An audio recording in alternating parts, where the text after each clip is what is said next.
आज सोनिया जी और कांग्रेस पार्टी दबाव में है, क्योंकि आज वो धरे गए हैं, आज वो पकड़े गए हैं और आज उनको उत्तर देना पड़ेगा। जहां तक अहमद पटेल जी का सवाल है, देखिए मैंने बहुत संवेदनशीलता के साथ कहा उनकी आत्मा को शांति मिले। ये अटैक अहमद पटेल पे नहीं है, क्योंकि अहमद पटेल तो केवल एक पॉलिटिकल एडवाइजर थे, just a pawn who was used in the hands of Sonia Gandhi.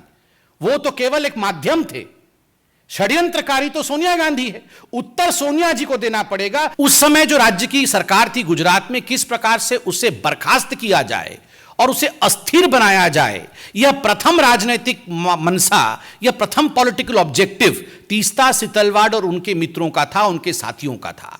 और जो दूसरा मनसा था, the second political objective was to frame innocent people in Gujarat right 2002, जिसमें आदरणीय प्रधानमंत्री नरेंद्र मोदी जी का नाम भी शामिल है। किस प्रकार से नरेंद्र मोदी जी के नाम को शामिल किया जाए, किस प्रकार से उन्हें अपमानित किया जाए, उनको किस प्रकार से पदच्युत किया जाए, किस प्रकार से उन्हें परेशान किया जाए, ताकि भविष्य का एक लीडर जो भारतीय जनता पार्टी को आगे लेने की क्षमता जिसमें है उसे रोका जा सके। इस मनसा के साथ तीस्ता और उनके साथी काम कर रहे थे। ये जो पॉलिटिकल ऑब्जेक्टिव था, इसका खुलासा एफिडेविट में हुआ है। एफिडेविट ने स्पष्ट रूप से कहा है कि ये जो कॉन्स्पिरेसी, ये जो षड्यंत्र है, this conspiracy was to malign the image of Gujarat. केवल नरेंद्र मोदी और केवल राजनैतिक दृष्टिकोण से नहीं, गुजरात किस प्रकार से इसमें उसके चित्र को मलिन किया जाए, इमेज ऑफ गुजरात को धक्का पहुंचे, यह षड्यंत्र भी तीस्ता सितलवाड़ और उनके साथी कर रहे थे। और दुख का विषय, जो हम कह रहे थे, जो हम सोच रहे थे, जिस पर डिबेट और डिस्कशंस होते थे, आज एफिडेविट में वो हकीकत सामने आया है कि षड्यंत्र तो हुआ, षड्यंत्र के रचयिता कौन थे? Who were the ones who were driving these conspiracies? Ahmad Patel, Shri Ahmad Patel, जो पूर्व के कांग्रेस के दिग्गज नेता, राज्यसभा के मेंबर ऑफ पार्लियामेंट और मुख्यतः chief political adviser to the then Congress president Sonia Gandhi. मैं आज इस मंच से अहमद पटेल जी की शांति की कामना करता हूं। वो आज हमारे बीच में नहीं है और भारतीय जनता पार्टी संवेदनशीलता में विश्वास रखती है। अहमद पटेल तो मात्र एक नाम है, he is just a name. The driving force behind Ahmed Patel was his boss Sonia Gandhi. Ahmed Patel तो मात्र एक नाम है, काम तो सोनिया जी का था। नाम अहमद पटेल, काम सोनिया जी। इसलिए अपने मुख्य राजनैतिक सचेतक, अपने मुख्य पॉलिटिकल एडवाइजर अहमद पटेल के माध्यम से सोनिया जी ने गुजरात के छवि को धूमिल करने की चेष्टा की। अहमद पटेल जी के माध्यम से सोनिया जी ने नरेंद्र मोदी जी को घेरने की चेष्टा की, उन्हें अपमानित और उन्हें किस प्रकार से निष्कासित किया जाए, इसकी चेष्टा की। और यह पूरे षड्यंत्र की रचयिता सोनिया गांधी है। और आगे बड़े स्पष्ट शब्दों में यह एफिडेविट कहती है, मीडिया से हमने एफिडेविट डाउनलोड किया है क्योंकि मीडिया एफिडेविट चला रही है।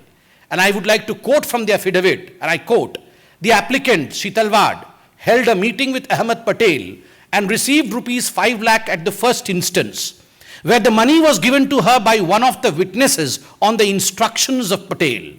2 days later, they met at the circuit house at Shahibabad in Ahmedabad, where she received rupees 25 lakh more from Patel. This amount was not for relief work, as relief activity was carried out by Gujarat Relief Committee. There were many other political leaders in the meeting. पैसे दिए गए और जो पहला किस्त गया है, वो पहला किस्त 5 + 25 अर्थात 30 लाख का पहला किस्त सोनिया गांधी जी ने तीस्ता सितलवाड़ को दिया। अहमद पटेल जी हमारे बीच में नहीं है। अहमद पटेल जी ने तो केवल डिलीवर किया, दिया सोनिया जी ने अपनी तिजोरी से, डिलीवरी की अहमद पटेल जी ने और लिया तीस्ता सितलवाड़ ने। और याद रखिए, यह 30 लाख उस जमाने में केवल पहला किस्त था। This was just the first instalment. इसके आगे न जाने कितने करोड़ों रुपए सोनिया गांधी जी ने नरेंद्र मोदी जी को अपमानित और बदनाम करने के लिए, झूठे षड्यंत्र में फंसाने के लिए, बीजेपी को नीचे गिराने के लिए, बीजेपी कैसे आगे ना बढ़े इस चेष्टा में, और केवल बीजेपी और मोदी को पीछे रख करके राहुल गांधी को प्रमोट करने के लिए तीस्तासी तलवार का इस्तेमाल इस पैसे से सोनिया गांधी जी ने किया। और एक बड़ी बात जो एफिडेविट कहती है, this money was not for relief work. यह पैसा कोई रिलीफ वर्क के लिए नहीं था, किसी गरीब के लिए नहीं था, किसी दुखियारी के लिए नहीं था। यह पैसा उनके पर्सनल यूज के लिए था, क्योंकि गुजरात रिलीफ कमेटी बनी हुई थी। जो भी पैसा रिलीफ वर्क के लिए जाता था वो इस कमेटी में जाता था, और दूसरे पॉलिटिकल लीडर्स के साथ भी मीटिंग हुई। सबसे बड़ी बात है, यह एफिडेविट कहती है 4 महीने बाद पुनः एक क्लैंडेस्टीन, कोट अनकोट क्लैंडेस्टीन माने चोरी चोरी चुपके चुपके, चोरी चोरी चुपके चुपके रात के अंधेरे में ये सारे षड्यंत्रकारी, कौन? तीस्तासी तलवार, संजीव भट्ट, श्री कुमार, ये कहां मिले? ये अहमद पटेल जी के घर में मिलते हैं, और उसके बाद कांग्रेस के बड़े बड़े दिग्गज नेताओं के साथ मिलते हैं। What was the purpose? The only purpose was to destabilize and dismiss the Gujarat government and to defame the then CM of Gujarat, Narendra Modi ji. एक ही मकसद था, उसको लेकर इनकी मीटिंग होती है। आज जो रिपोर्ट आए हैं वो दिल को दहला देते हैं कि ये सब जो षड्यंत्र कर रही थी, जो मैलिशियस काम कर रही थी तीस्तासी तलवार, इससे प्रसन्न होकर, अति प्रसन्न होकर सोनिया जी ने पद्मश्री दिया 2007 में तीस्तासी तलवार को। केवल पैसे नहीं, पद्मश्री भी दिया गया। और ये पद्मश्री देने का काम तो अहमद पटेल जी नहीं, ये तो सोनिया गांधी जी खुद कर रही थी, चयन तो वही करती थी। और याद रखिए, ये तीस्तासी तलवार सोनिया गांधी जी के किचन कैबिनेट अर्थात NAC, नेशनल एडवाइजरी काउंसिल की मेंबर थी। तीस्तासी तलवार was one of the coveted members, a revered member of the National Advisory Committee of Sonia Gandhi, which was a non-constitutional body, and she worked according to the advices of तीस्तासी तलवार। बंधुगण, आज अखबारों में यह भी छपा है कि तीस्तासी तलवार राज्यसभा की सीट चाहती थी, राज्यसभा का नॉमिनेशन चाहती थी। ये तो हम सरकार में आ गए, वरना आज तीस्तासी तलवार हो सकता है गृह मंत्री होती, हो सकता है आज एक बहुत बड़े पद पे होती। किस प्रकार से ये सरकार पहले चल रही थी। और अंत में ये एफिडेविट कहती है, miss appropriation of funds for personal use, personal use के लिए मिस अप्रोप्रिएट किया फंड। और ये जो फंड मिस अप्रोप्रिएट किया, इसका एक FIR हुआ था, फिरोज खान पठान ने किया था गुलबर्ग सोसाइटी के। गुलबर्ग सोसाइटी के खुद फिरोज खान पठान ने किया था कि पैसा तो हमारे नाम पे इकट्ठा किया, म्यूजियम बनाएंगे ऐसा कहा, किंतु ये सारे पैसे आपने खर्च किए अपने ऊपर। और मैं आज एक मोटा सा दस्तावेज लेके आया हूं। ये जो दस्तावेज है, ये बीजेपी का दस्तावेज नहीं, ये हाई कोर्ट ऑफ गुजरात का जजमेंट है। आप सोचिए जरा, सुनिए जरा, मैं पढ़ता हूं।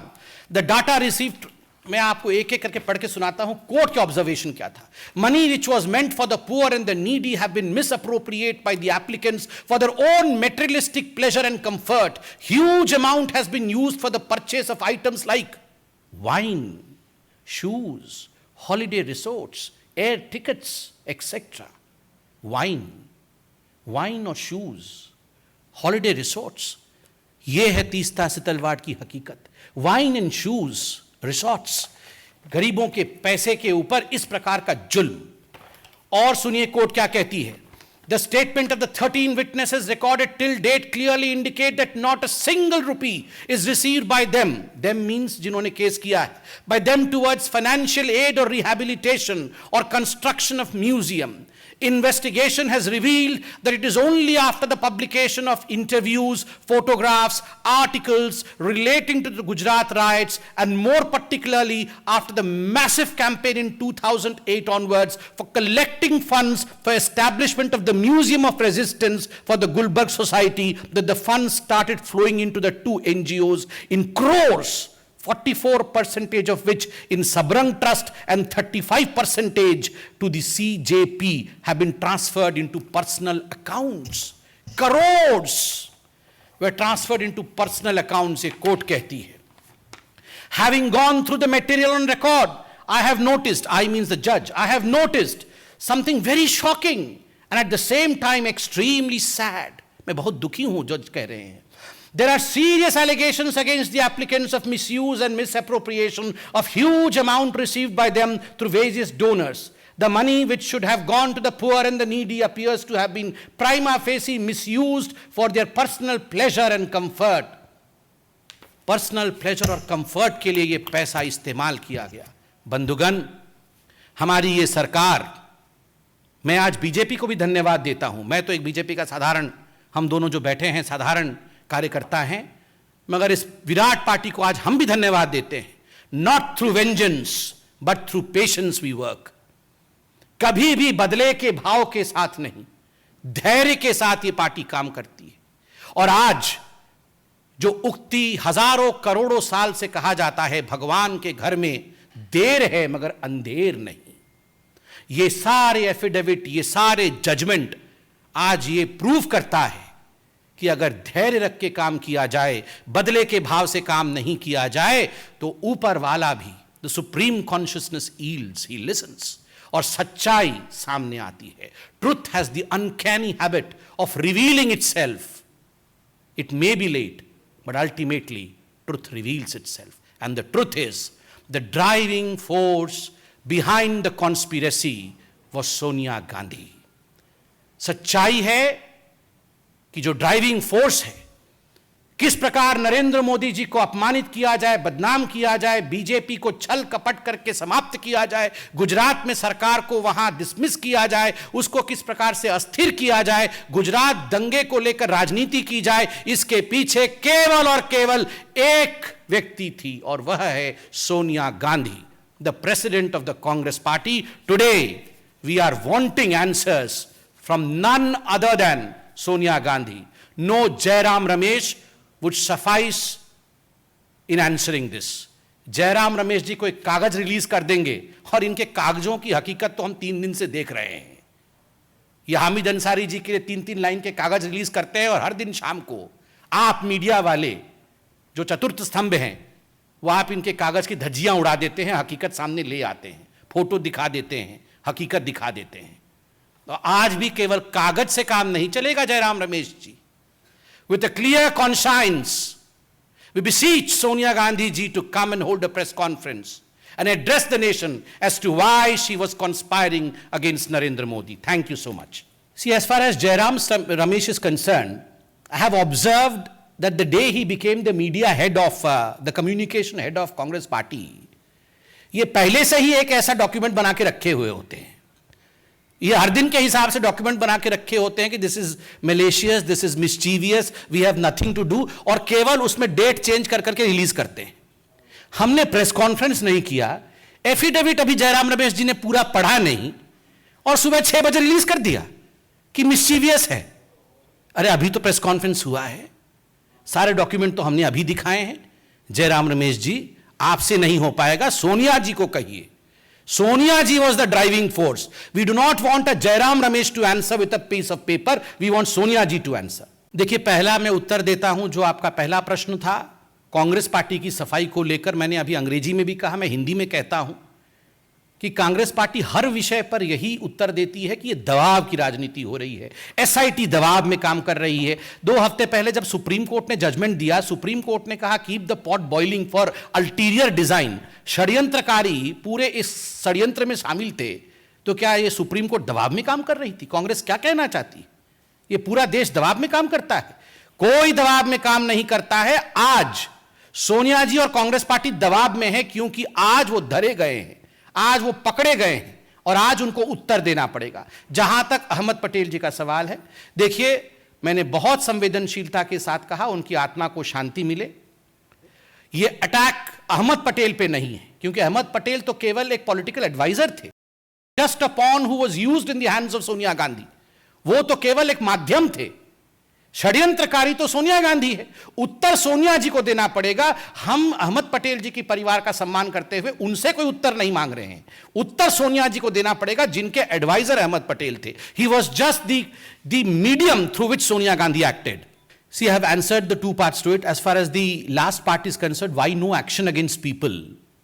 I have categorically stated and I have thanked the Bharatiya Janata Party that this party does not believe in vengeance.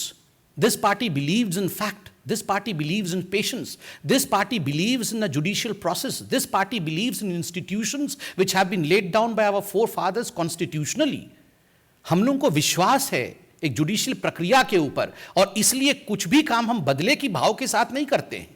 और इसीलिए किसी को घर से घसीट के लाना, किसी को गिरफ्तार करना, ऐसी प्रक्रियाओं पे हम विश्वास नहीं करते हैं। हम debate, discussion, investigation, courts, judicial process, इनमें विश्वास करते हैं। उस समय की political party, ruling political party Congress ने जिस प्रकार का षड्यंत्र रच के किया था, समय के साथ धीरे धीरे परत दर परत सच्चाई सामने आ रही है।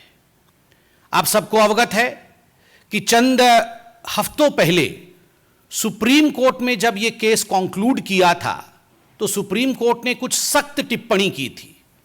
केवल टू रिफ्रेश द मेमोरी, आपके याददाश्त को ताजा करने के लिए वो 2 लाइन सुप्रीम कोर्ट से मैं पढ़ना चाहता हूं, क्योंकि आज जो प्रेस कॉन्फ्रेंस है इसी संदर्भ में है।